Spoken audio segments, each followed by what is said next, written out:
Assalamualaikum warahmatullahi wabarakatuh. Halo teman-teman semuanya. Di sini kami dari kelompok 3 yang beranggotakan Anissa, Bella, Eva, Gina, Intan, Niki, dan Sela. Di sini kami akan memaparkan materi dari buku Planning for Learning: Collaborative Approaches to Listen, Design, and Review. Buku ini merupakan buku karya Mary Rins J. Longo, Sue E. Rick, dan Valerie R. Helterman. Buku ini diterbitkan oleh Teachers College Press di Amsterdam, New York pada tahun 2007 dan diproduksi di Amerika Serikat. Buku ini memiliki 157 halaman dan 5 bab pembahasan, yaitu Bab 1 membahas mengenai memeriksa ulang pelajaran desain dan perencanaan. Bab 2 membahas mengenai merencanakan bersama, prospek dan hambatan. Bab 3 membahas mengenai perencanaan instruksional pengukuhan, pendidikan calon guru dan guru pemula. Bab 4 membahas mengenai perencanaan pelajaran sebagai pengembangan profesional, kolaborasi antar guru yang berpengalaman, dan bab 5 membahas mengenai perencanaan dan keahlian profesional mengajar ke standar yang lebih tinggi. Dan kelompok kami akan membahas bab 4 dan bab 5 dari buku ini. Bab 4 yaitu membahas mengenai perencanaan pelajaran sebagai pengembangan profesional. Pembahasan pertama pada bab ini yaitu mengenai kolaborasi antar guru yang berpengalaman. Menurut Panasuk, Stone, dan Todd tahun 2002 menyatakan bahwa tesis dari bab ini yaitu merencanakan pengalaman yang bermakna bagi siswa adalah persyaratan dasar untuk pengajaran yang berhasil. Dari prasekolah hingga sekolah pascasarjana, peran pengajar adalah merancang dan menyampaikan pengalaman belajar yang sesuai, relevan, dan instruktif, serta mampu melibatkan siswa dan memperdalam pemahaman mereka. Desain pelajaran, perencanaan, penyampaian, dan tinjauan itu penting untuk praktik yang efektif. Pemahaman tentang kesulitan guru berpengalaman dengan desain pelajaran dan proses perencanaan berasal dari studi observasi skala besar yang dilakukan di Afrika Selatan dan dilanjutkan dalam studi observasi berikutnya yang berusaha untuk menganalisis dan memenuhi kebutuhan pengembangan profesional guru di Afrika Selatan. Berdasarkan observasi tersebut, pengamatan awal para peneliti menyatakan bahwa guru tidak menyatakan hasil pembelajaran yang spesifik dan cenderung untuk fokus terutama pada materi itu sendiri dan masalah prosedural untuk bekerja dengan materi. Dalam hal ini, guru tidak menjelaskan mengapa mereka menggunakan materi atau bagaimana kegiatan atau materi itu akan digunakan untuk mencapai isi, hasil belajar, atau tujuan konseptual dari pelajaran tersebut. Menurut Panasuk, Stone, dan Todd tahun 2002 menyatakan bahwa selama bertahun-tahun penelitian yang berfokus pada guru yang berpengalaman di negara bagian telah menghasilkan temuan yang serupa.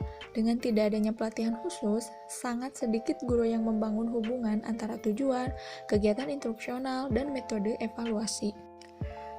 Pembahasan yang kedua dari bab ini yaitu mengenai perencanaan kolaboratif ditolak.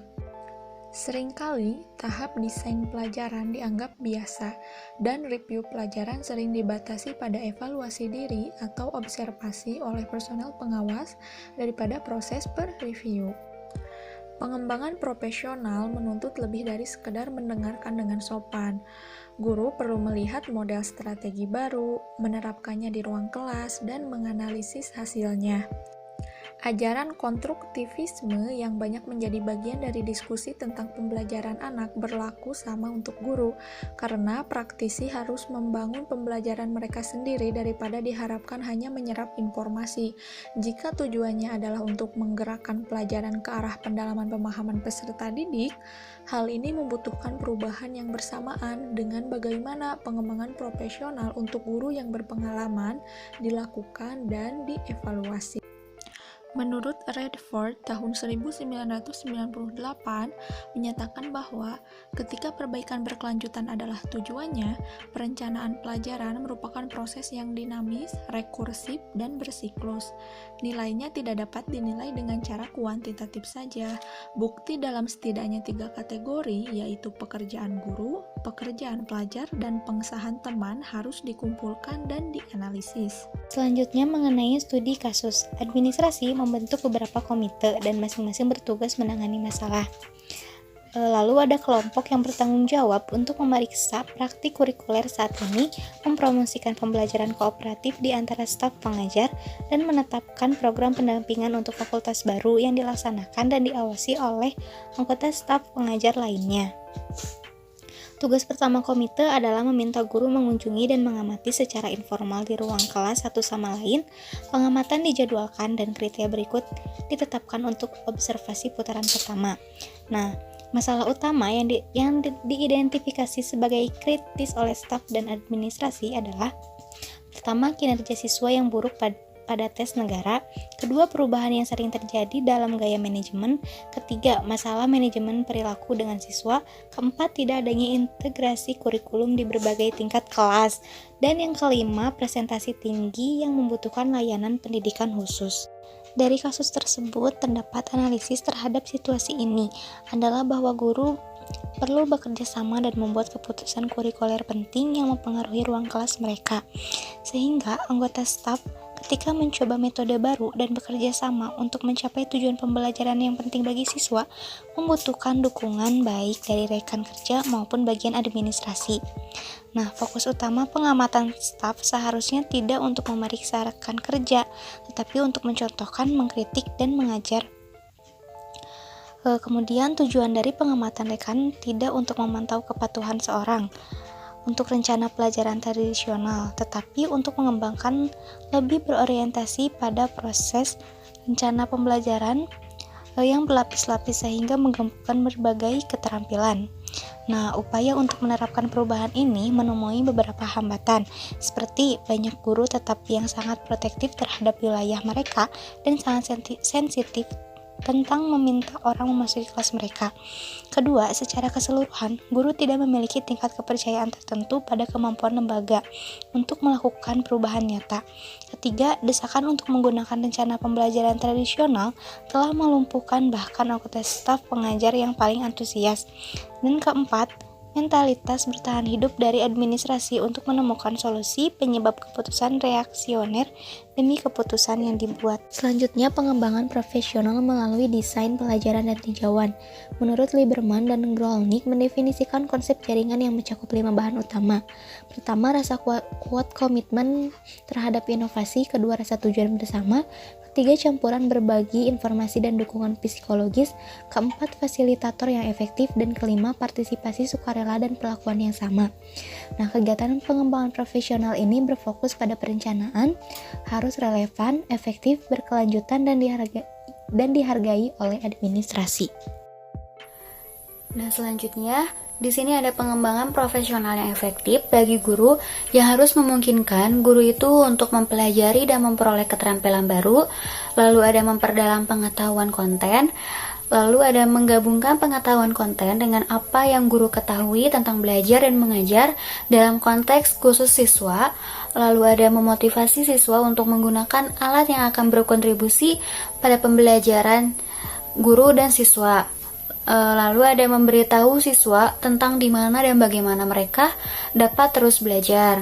Nah, hal tersebut juga merupakan cara penting bagi pengetahuan praktis atau profesional guru untuk diakui, diperluas, dan digunakan dalam pendampingan generasi guru berikutnya. Mungkin di sini yang paling penting itu mengenai berpartisipasi dalam penelitian pelajaran yang berhubungan dengan teka-teki praktik yang dimana akan memikat guru dan memegang janji terbesar untuk mempromosikan guru pembelajaran. Lalu selanjutnya di sini ada 5 rekomendasi berbasis penelitian yang harus dipenuhi untuk meningkatkan proses perencanaan guru berpengalaman. Yang pertama di sini ada artikulasi teori, yang dimana guru harus memiliki keyakinan yang beragam tentang pengetahuan konten pedagogis, metode, strategi pembelajaran, kurikulum, dan juga teori pembelajaran. Yang kedua, ada perhatian pada desain pelajaran. Desain pelajaran di sini lebih menekankan kesempatan bagi siswa untuk membuat hubungan antara informasi baru dan juga struktur kognitif. Yang ketiga, ada membuat pilihan yang baik. Di sini guru lebih disarankan untuk melakukan bagaimana sih menyusun pelajaran yang baik dan juga caranya untuk menanggapi pelajaran yang baik seperti apa. Lalu yang keempat, ada mengajar untuk pemahaman. Dalam menerapkan pengetahuan dan keterampilan siswa, guru itu menerapkannya dengan cara terfragmentasi, terisolasi, dan mekanis. Lalu yang kelima, ada refleksi berfokus pada pelajaran. Di sini, dalam refleksi, guru lebih menekankan nilai kolaborasi, meningkatkan kualitas guru, membantu siswa untuk belajar, mempromosikan kepemimpinan di sekolah, menggunakan waktu dengan lebih efektif, mendorong manajemen kelas yang lebih baik, dan juga membangun dukungan administratif. Lalu selanjutnya di sini ada peran rencana pertumbuhan profesional guru. Dalam menerapkan rencana pertumbuhan profesional guru ini memiliki beberapa tantangan yang dihadapi oleh sekolah yang ingin juga menerapkan bentuk lain dari kolaborasi guru. Yang pertama ada untuk menegaskan kapasitas pribadi, mengizinkan fleksibilitas, memberikan insentif, dan mendorong akuntabilitas untuk pembelajaran pada guru tanpa harus menjalankan kontrol melalui hubungan kekuasaan hierarkis. Yang kedua, untuk mengidentifikasi pendekatan yang memiliki dampak positif pada pembelajaran siswa, sekaligus menghormati guru sebagai profesional mandiri yang memiliki kebutuhan dan proses pembelajaran yang berbeda. Yang ketiga, untuk mengalokasikan sumber daya dengan cara yang mendukung pembelajaran guru yang bermakna bahkan ketika tuntutan membanjiri waktu yang tersedia dan prioritas yang lebih tinggi dilampirkan pada penyampaian pelajaran daripada tahap lain dalam proses belajar mengajar. Selanjutnya, kesimpulan perencanaan sebagai pengembangan profesional. Desain, perencanaan, penyampaian, dan peninjauan pelajaran kolaboratif adalah kunci untuk mempromosikan pengembangan profesional karena mereka mendukung upaya guru yang berpengalaman dalam 4 domain, yakni yang pertama, memperoleh keefektifan diri.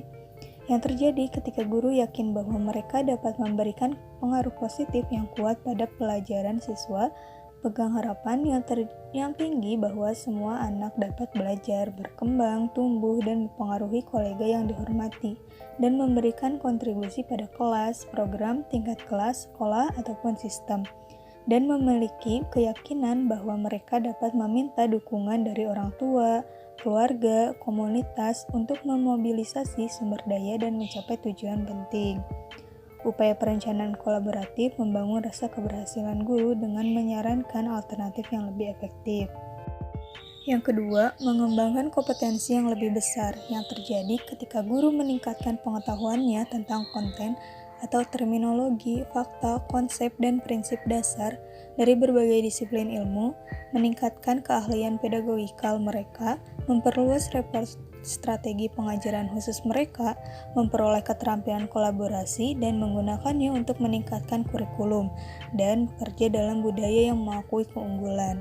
Ketiga, mendekatkan diri pada cita-cita demokrasi, yang terjadi ketika guru melibatkan dalam praktik berprinsip dalam semua interaksi dengan anak, keluarga, anggota masyarakat, dan kolega, mengadvokasi keadilan sosial di sekolah dan komunitas yang lebih besar, mengutamakan penalaran etis untuk mengatasi masalah, menganalisis masalah, dan memecahkan masalah, serta menyadari bahwa tanggung jawab mereka untuk mengajar meluas ke semua siswa terlepas dari status sosial ekonomi mereka, tingkat dukungan orang tua untuk belajar, dan pengalaman belajar sebelumnya.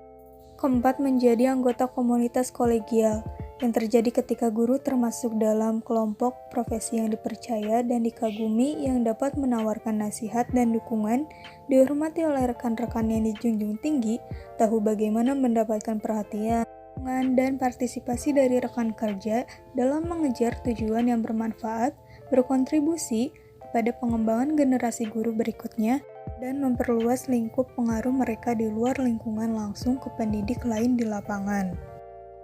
Selanjutnya ada perencanaan dan keahlian profesional. Yang pertama ada mengajar ke standar yang lebih tinggi. Terlalu banyak profesor pendidikan, pegawai Departemen Pendidikan Umum Negara Bagian, pegawai kantor pusat di distrik sekolah, dan kepala sekolah negeri bersikeras mempertahankan sistem akuntabilitas saat ini dalam beberapa bentuk. Mengapa? Karena mereka tidak harus tahu bagaimana melakukan apapun kecuali bagaimana mengancam dan membujuk guru agar meningkatkan prestasi. Dalam mode praktik terbaik, mereka sebenarnya harus mengetahui praktik terbaik tersebut dan bagaimana mendukung dan memandu penerapan praktik terbaik tersebut oleh guru di kelas. Ada sedikit keraguan bahwa ancaman kepunahan sekolah umum atau lembaga pasca sekolah menengah dengan keahlian akreditasi mempengaruhi pemikiran dan perilaku pendidik atau guru. Fokus saat ini pada pengujian membutuhkan kurikulum yang sedalam 1 inci dan lebar 1 mil, kurikulum yang bertujuan untuk menghafal, dan pedagogik yang berfokus pada cakupan dan jawaban yang benar.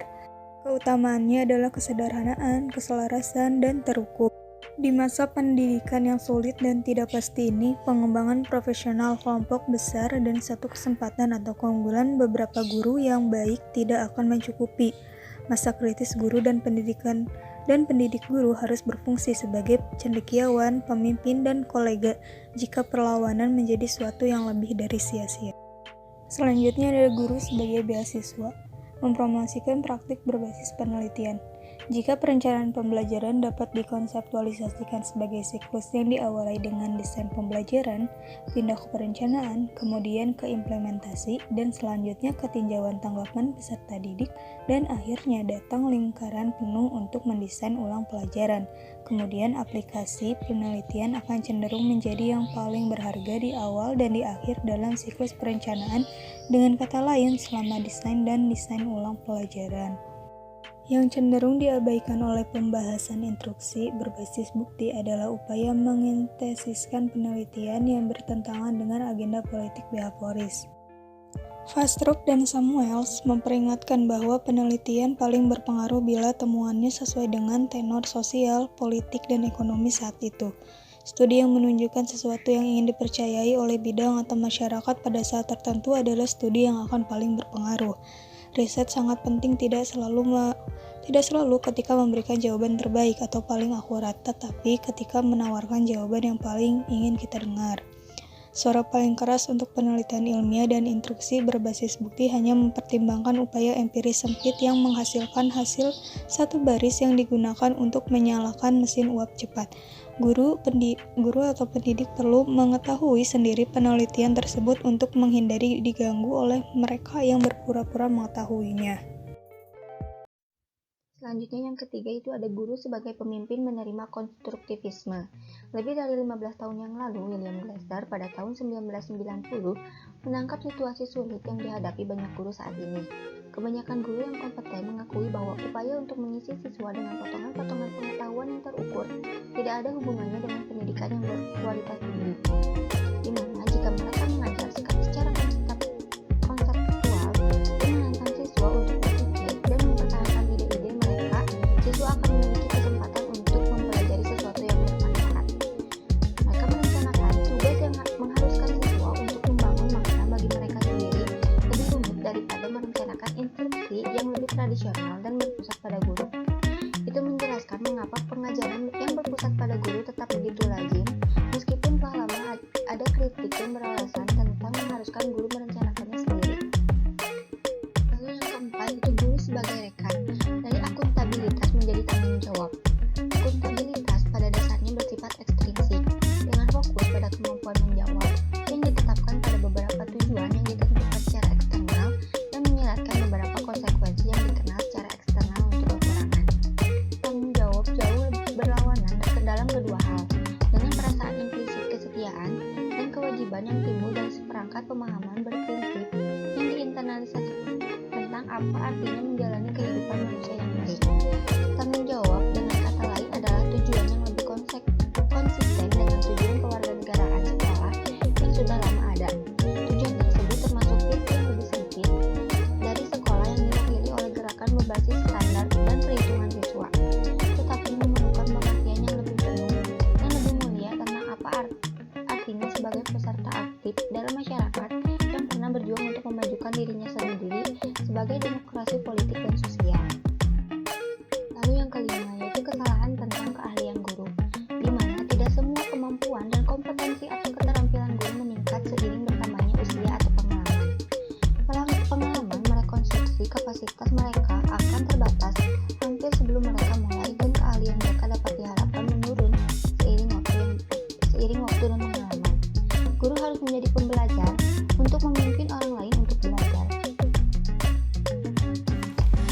Studi kasus.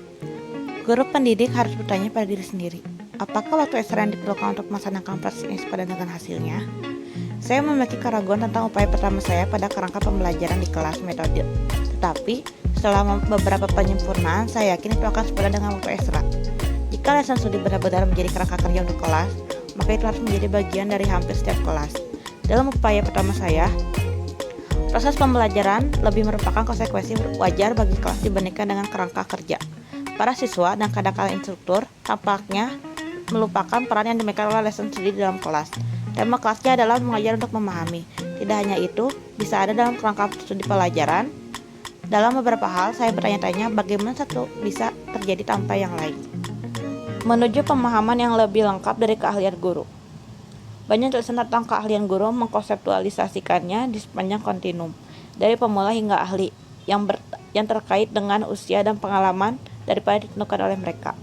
Sangat mungkin bagi seorang guru yang lebih tua dan sangat berpengalaman untuk berbasis di tingkat pemula, yaitu veteran tidak efektif, atau sebaliknya, untuk seorang pemula untuk berlari maju ke tingkat ahli, yaitu guru. Secara umum, bagaimanapun adalah kasus bahwa waktu dan pengalaman penting, dan bagi kebanyakan guru, keefektifan meningkat pesat setelah beberapa tahun pertama. Penelitian dengan guru pra-service menunjukkan bahwa awal mereka cenderung disibukkan dengan kemampuan pribadi mereka untuk memenuhi peran guru. Merasa sulit untuk menalar di luar konteks langsung, gagal membuat hubungan antara konten, pengetahuan dan pengetahuan pedagogis, dan perlu latihan dalam mengidentifikasi dan merencanakan tujuan pedagogis tertentu yang dapat meningkatkan kinerja pengajaran. Namun di setiap tingkat pengalaman, mungkin saja guru gagal belajar dari kesalahan mereka. Kesimpulan dalam tujuan kebijaksanaan guru. Departemen Pendidikan California 2001 telah mendefinisikan keunggulan dalam mengajar dalam hal 6 ekspresi kinerja pengajaran guru yang sangat baik, mahir dalam 1. Menciptakan dan memelihara lingkungan yang efektif bagi siswa. 2. Memahami dan mengatur pengetahuan materi pelajaran untuk pembelajaran siswa atau membuat materi pelajaran yang dapat dipahami oleh siswa. 3. Merencanakan instruksi dan merancang pengalaman belajar untuk siswa. 4. Melibatkan dan mendukung semua siswa dalam pembelajaran. 5. Menilai pembelajaran siswa. 6. Berkembang sebagai pendidik profesional. Standar tersebut mencerminkan filosofi bahwa persiapan guru adalah proses yang tidak berakhir dengan selesai program persiapan guru. Standar tersebut mencerminkan filosofi bahwa persiapan guru adalah proses yang tidak berakhir dengan selesainya program persiapan guru. Sebaliknya, itu mengarah pada kebijaksanaan. Kebijaksanaan yang pertama dan penting adalah kebijaksanaan bersama. Ini mempertimbangkan kepentingan interpersonal, ekstrapersonal untuk mencapai keseimbangan dari waktu ke waktu. Selanjutnya, dari hasil besar terakhir dari karir profesional sebagai guru adalah keahlian yang didukung oleh kebijaksanaan. Proses perencanaan kolaboratif adalah cara utama untuk mengembangkan keahlian itu, memanfaatkan kebijaksanaan, praktik kolektif guru, dan mengajar ke standar yang lebih tinggi. Selanjutnya ada perbandingan dengan sumber lain. Jika dibandingkan dengan sebuah jurnal yang berjudul Pengembangan Profesionalisme Guru melalui model Listen Study karya C. Rudy Prihantoro, arahan dari jurnal lebih mengulik mengenai sejarah dan juga langkah-langkah untuk menggunakan model Listen Study. Juga adanya bagan yang membuat mudah dipahami pembaca. Sedangkan dalam buku ini lebih mengungkapkan fakta di lapangan, bagaimana pembelajaran terjadi jika menggunakan model Listen Study. Juga ada sisi guru yang merasakan setelah menggunakan model Listen Study ini. Tetapi dalam buku juga menceritakan bagaimana langkah menggunakan Listen Study yang dibungkus dengan situasi yang dialami guru, juga murid, dan menampilkan permasalahan-permasalahan yang ada serta solusi yang dihadapinya. Selanjutnya ada kelebihan dan kekurangan buku. Dalam kelebihan buku, isi buku mendetail mulai dari pembahasan perencanaan, sistem, sampai pada masalah yang tengah dihadapi para guru serta solusinya. Buku membahas detail dari siapa prinsip dan metode berawal, dan didesain khusus untuk membantu dalam perencanaan pembelajaran. Dalam kekurangan buku, tidak ada gambar yang dicantumkan untuk mendukung isi buku. Tidak dicantumkannya daftar istilah dalam buku, dan bahasa yang sulit dimengerti. Terima kasih. Kami ucapkan mohon maaf apabila ada kesalahan. Wassalamualaikum warahmatullahi wabarakatuh.